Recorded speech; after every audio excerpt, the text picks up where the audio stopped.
Bom dia, tudo bem com você? Eu espero que sim. Eu venho hoje falar de um assunto que mexe muito comigo. Religiosidade. A religiosidade é pior que a imoralidade.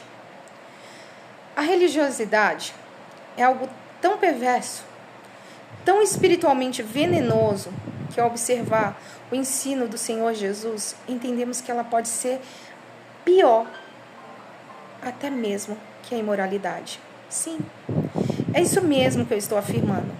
E por quê?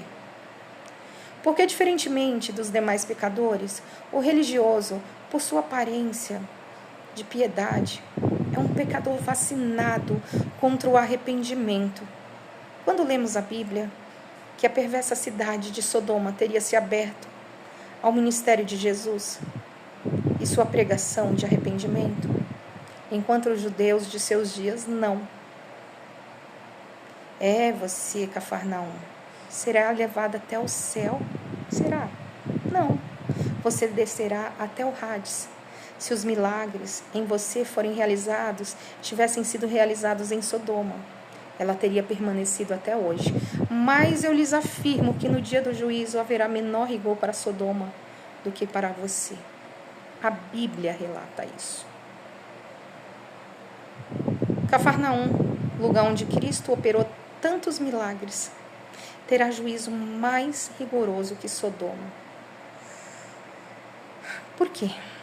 A explicação dada por Jesus é clara, porque diante de milagres como os que Jesus operou, os piores pecadores de Sodoma tinham maior possibilidade de arrependimento, pior do que um pecador, por mais que terrível que seja.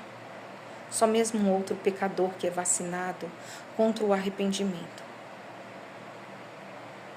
É isso que a religiosidade faz. Ela bloqueia os pecadores contra o arrependimento. Ela promove um senso de justiça baseado na vida aparente, que por sua vez cega para a sua real condição espiritual. Em outro momento, o Senhor Jesus afirmou que as prostitutas estão mais próximas do reino de Deus do que os religiosos dos seus dias.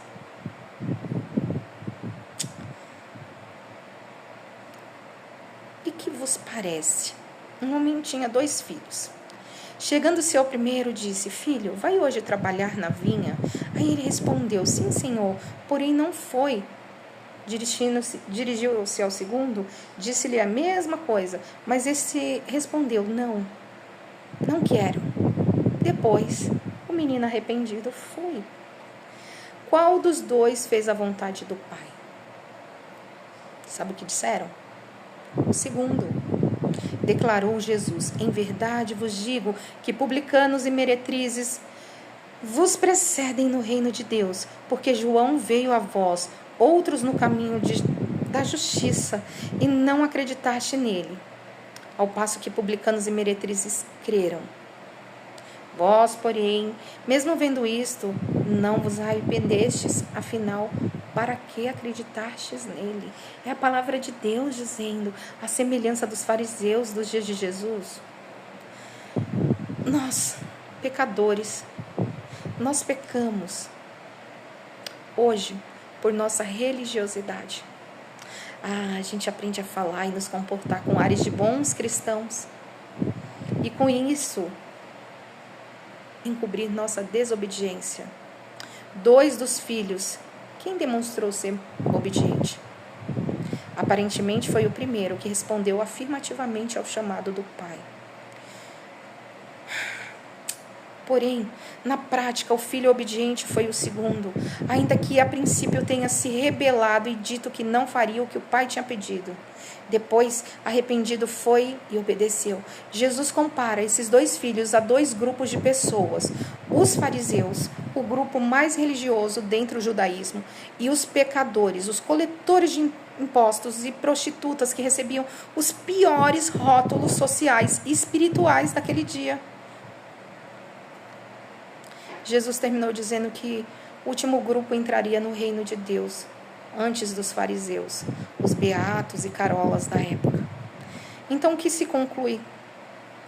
que de nada adianta passar horas sentados na igreja ouvindo a palavra de Deus, agindo como quem diz sim a tudo que nosso Pai Celestial nos pede, se depois não se faz o que Ele ordenou. A aparência de obediência não está entre os pecadores, está entre os religiosos. Já a verdadeira obediência nem sempre está com eles. Penso que dentre um dos maiores problemas do religioso que ele cultiva nessa vida, aparentemente de devoção exterior, queridos e queridas, amados e amadas, sem paixão interior, estão duas coisas terrivelmente danosas: a sua relação com Deus e a justiça própria e o orgulho.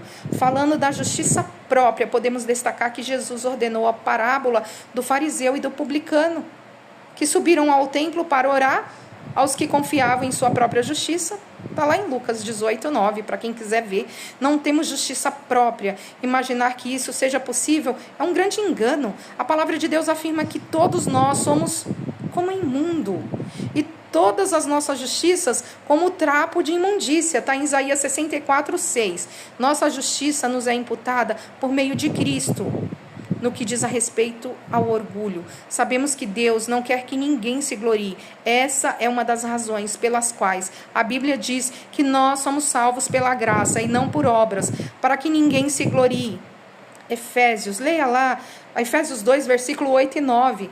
Ou, como Paulo disse aos Coríntios, a fim de que ninguém se glorie na presença de Deus. E ainda para que, como está lá escrito, eu fico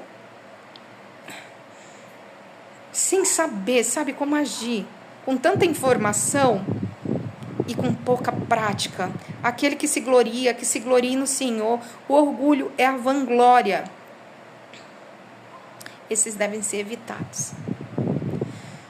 Mediante quando nós temos um quebrantamento e reconhecimento de que dependemos de Deus para tudo, sim, até para viver a vida cristã.